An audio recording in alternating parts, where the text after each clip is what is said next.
IFM News. IFM News. IFM News. Lokal. Nang ipaay ti lokal a gobyerno iti syudad ti Batak ti bisikleta karagi amin na barangaya kas paset ti Charter Day. Segon kan Mayor Mark Christian Chua, itinapalabas ket nagduduma nga distribusyon ti naisayang kata para karagi ti Batakenyo. May naik iti raytoy tunggal barangay ket nakaawat iti sagdudua bisikleta. Talo wenno upat karagi iti darakkel a barangay.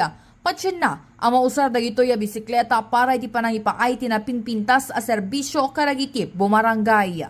Yes ma'am, yes. Actually, the past few weeks, puro distributions ang ginagawa natin. Halos buong June, puro distributions tayo. Pero sakto, na timely kasi pupunta dito lahat ng kapitan.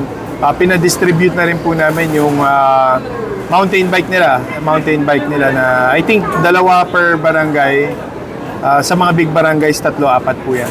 Kabayatan na inayo ni Chua adupay a klase ti tulong kon distribusyon ti manamnama maipaaya kas kumay ti abuno, boots, kan long sleeves para karay ti manalon kan mangipaay dapay ti generator karagiti kakailyana.